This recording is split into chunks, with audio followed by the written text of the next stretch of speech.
Nah, saat ini kita masih belajar agama Kristen. Kalian kelas 8. Sebelum kita belajar, terlebih dahulu mari kita berdoa agar Tuhan menerangi pikiran dan hati kita.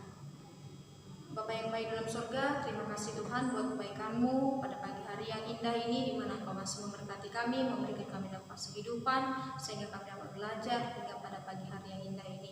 Bapa, Kau memberkati guru kami yang mengajari kami, Kau memberkati juga Tuhan kami yang belajar. Biarlah kiranya Tuhan Kau menerangi pikiran kami agar kami dapat mengerti apa yang diajarkan oleh guru-guru kami kepada kami. Syukur bagi-Mu Tuhan, dalam nama Tuhan Yesus kami berdoa. Amin. Oke.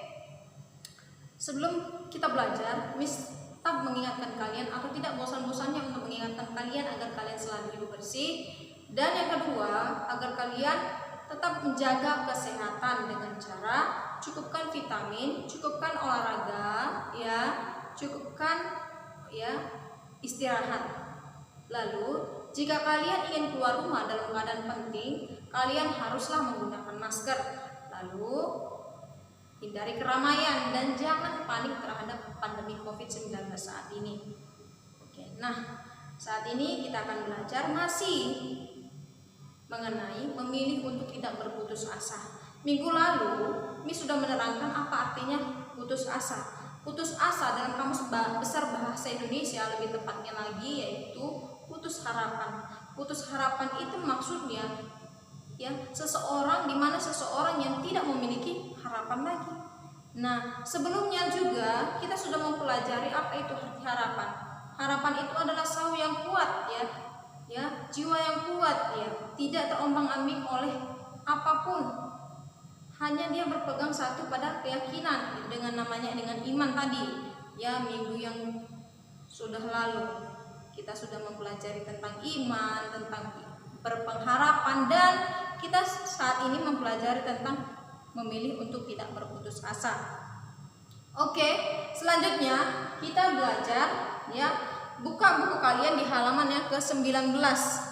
Buka buku kalian di halaman yang ke-19. Miss tidak mau kalian tidak membuka buku kalian. Miss ingin kalian membuka buku kalian agar kita dapat membacanya sama-sama. Ayat yang ke-19 dikatakan di sini, bila kita mengandalkan Tuhan, apa yang kita butuhkan akan dipenuhinya. Bila kita mengandalkan pertolongan dari Tuhan, bila kita mengandalkan bantuan dari Tuhan, maka Tuhan akan memberikan apa yang kita butuhkan sesuai dengan keinginan Tuhan. Karena di dalam firman Tuhan, jikalau kita meminta tersebut dengan tujuan untuk memuaskan nafsu kita, Tuhan tidak akan memberikan. Tetapi jikalau kita meminta kepada Tuhan sesuai dengan keinginan Tuhan, sesuai dengan kehendak Tuhan, maka Tuhan akan memberikan kepada kita. Itu dia.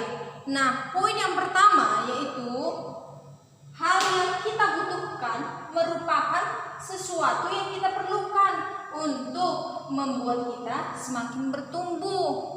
Itu dia poin yang pertama. Mari kita baca di buku kita, Poin yang pertama, bila kita mengandalkan pertolongan dari Tuhan, hal yang kita butuhkan memang merupakan sesuatu yang kita perlukan untuk membuat kita semakin bertumbuh dalam pengenalan akan Dia dan semakin berkarya demi kebaikan semua.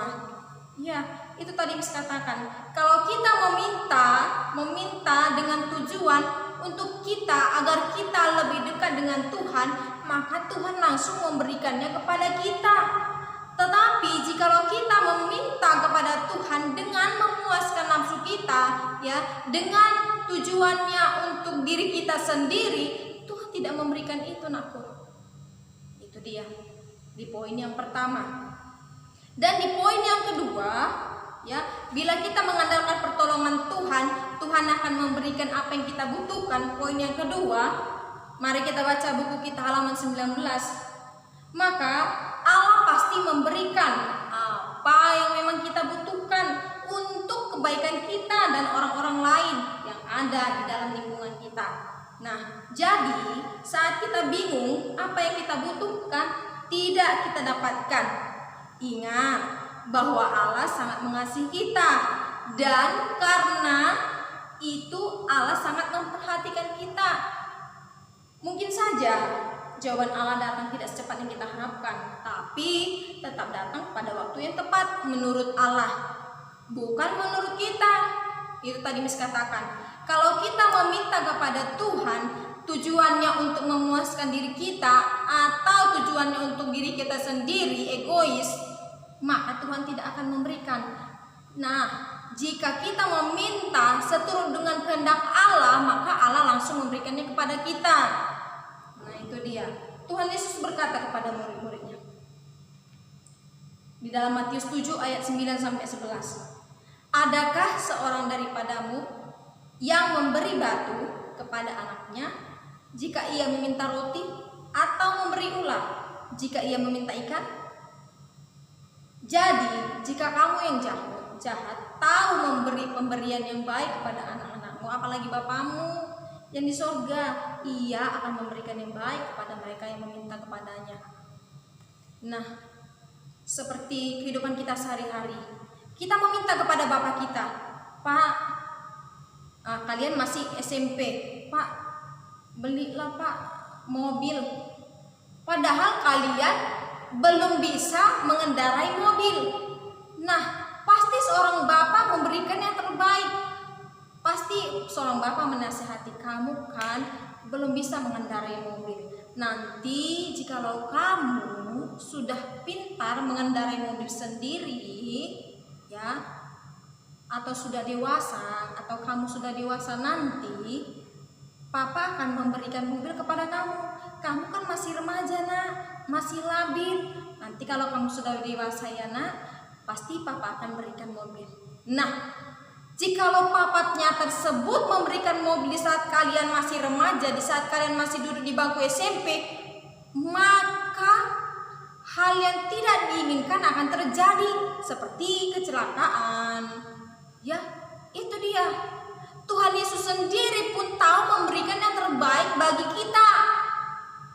Jikalau kita meminta hal yang tidak sesuai dengan kehendak Allah, maka Allah tidak akan memberikan kepada kita. Itu dia.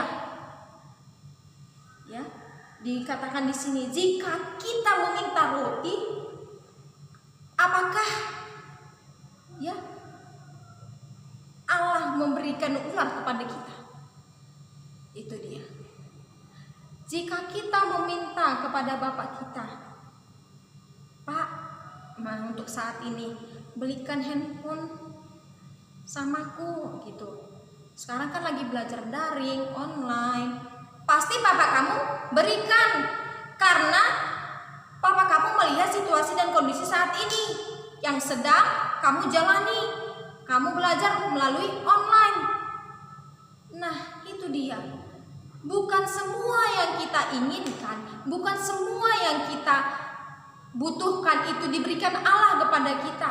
Allah melihat apakah ini yang terbaik untukmu, apakah ini yang tidak terbaik untukmu.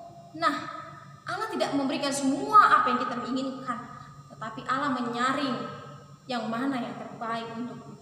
Karena Allah berkata di dalam Yeremia 29 ayat 11, Allah mengetahui rancangan-rancangan apa yang ada pada kita mengenai kita. Tuhan Yesus sendiri tidak memberikan rancangan kecelakaan, melainkan Allah sendiri memberikan rancangan damai sejahtera yang penuh dengan pengharapan. Jadi di sini benar-benarlah Tuhan Yesus itu seorang Bapa yang baik, ya, yang kita butuhkan sesuai dengan kehendak Dia, yang terbaik Allah berikan kepada kita. Dan yang ketiga, di poin yang ketiga, Miss katakan di sini, nah, kita harus gigih meminta apa yang kita butuhkan sampai mendapatkannya. Gigih maksudnya terus-menerus tekun untuk meminta kepada Tuhan. Kegigihan untuk mendapatkan apa yang kita inginkan memang disarankan oleh Tuhan Yesus sendiri dalam Matius 7 ayat 7-8. Apa Matius 7 ayat 7-8? Allah berkata, Mintalah, maka akan diberikan kepadamu. Carilah, maka kamu akan mendapat. Ketoklah, maka pintu akan dibukakan bagimu. Karena setiap orang yang meminta, menerima. Dan setiap orang yang mencari, mendapat. Dan setiap orang yang mengetok, baginya pintu akan dibukakan. Sungguh-sungguh ini perkataan Tuhan Yesus kepada kita untuk menguatkan kita. Jikalau kita meminta, kita akan mendapat. Jikalau kita mencari, kita akan diberi. Jikalau kita mengetok pintu, Tuhan akan membukakan pintu bagi kita. Itu dia kuncinya. Yang ketiga, kuncinya kita harus bertekun dalam doa. Selalu berdoa, selalu meminta kepada Tuhan, agar Tuhan memberikan kepada kita. Apa tadi yang pertama? Poin yang pertama adalah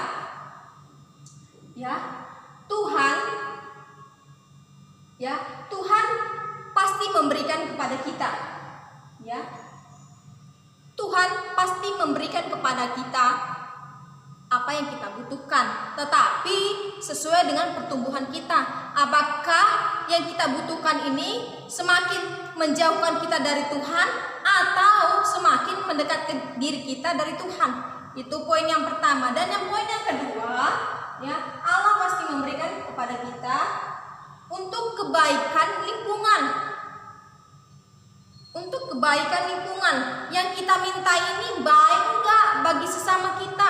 Yang kita butuhkan ini baik enggak dengan lingkungan kita? Itu dia. Dan yang ketiga, poin yang ketiga, kita harus gigih. Maksudnya di sini kita harus tekun berdoa. Kita harus selalu berdoa. Kita harus selalu meminta kepada Allah Bapa yang di surga. Sehingga kalau yang ketiga ini sesuai dengan kehendak Allah, poin yang pertama tadi sesuai dengan keinginan Tuhan, dan poin yang kedua sesuai dengan dapat menumbuhkan iman kita. Yang pertama tadi dapat menumbuhkan iman kita, dan yang kedua dapat menguntungkan bagi lingkungan kita, dan yang ketiga kita berdoa terus-menerus kepada Tuhan, maka Tuhan akan memberikan kepada kita sesuai yang kita butuhkan. Itu dia. Contohnya, apakah jikalau seorang anak datang kepada bapaknya merengek-rengek setiap hari, minta uang jajan, apakah bapaknya tidak memberikan kepada anak tersebut? Pasti seorang bapak manapun pasti memberikan kepada anaknya jikalau anaknya terus-menerus meminta kepada bapaknya. Nah, itulah dia contoh yang ketiga. Jikalau kita terus-menerus meminta kepada Allah, maka Allah sendiri pun akan memberikan kepada kita, tetapi dengan kunci jikalau yang kita butuhkan itu dapat menumbuhkan iman kita. Jikalau yang kita minta itu dapat menguntungkan lingkungan kita, sesama kita. Itu kuncinya. Oke? Nah, itulah mengenai memilih untuk tidak berputus asa. Jadi kesimpulan pembelajaran hari ini, janganlah kita sebagai orang Kristen, remaja Kristen, memilih untuk berputus asa. Di saat ini, di tengah pandemi COVID-19 saat ini, mungkin kalian sudah jenuh dengan pembelajaran saat ini. Mungkin sudahlah, bosan di rumah, bosan belajar, tidak ada teman-teman. Satu yang minta kepada kalian, agar kalian tetap bersekutu dengan Tuhan, agar kalian tetap berdoa kepada Tuhan, agar kalian tetap membaca Alkitab di rumah dan belajar di rumah. Maka Tuhan akan menerangi pikiran kita, Tuhan akan menghibur kita. Walaupun kalian saat ini lagi jenuh, mungkin kalian sedang bosan, atau mungkin ada masalah dalam keluarga kalian, dekatkan diri kepada Tuhan. dekatkan diri kepada Tuhan, maka Tuhan akan mendekatkan diri kepadamu. Undang Roh Kudus masuk ke dalam hatimu, agar Roh Kudus tetap di dalam hatimu. Nah, poin yang ketiga tadi, yang ada 3 tadi, lakukan. Jikalau kalian menginginkan sesuatu, kalian terus-menerus berdoa kepada Tuhan. Seperti jikalau kalian ingin juara 1 di dalam kelas kalian, seperti Miss katakan tentang iman yang kemarin itu, kalian harus beriman, memperkatakan saya bisa juara 1. Bukan hanya memperkatakan saja, anakku, memperkatakan sekaligus menindakkan. Dan yang terakhir, kalian harus berdoa, meminta kepada Tuhan agar Tuhan memberikan kepintaran kepada kalian. Itu dia. Nah, sampai di sini materi pembahasan kita mengenai memilih untuk tidak berputus asa. Jadi Miss ingatkan kalian, kesimpulan hari ini, agar kalian tidak berputus asa atas apapun yang kalian alami di dunia ini. Kalian harus berserah kepada Tuhan, menyerahkan sepenuhnya kepada Tuhan segala masalah, problema, persoalan yang kalian hadapi saat ini. Serahkan pada Tuhan. Ingat, Tuhan akan memberikan yang terbaik kepadamu sesuai dengan kehendak Tuhan. Biarlah kehendak Tuhan yang jadi padamu, bukan kehendakmu sendiri. Terima kasih buat pagi hari ini mengenai materi kita memilih untuk tidak berputus asa.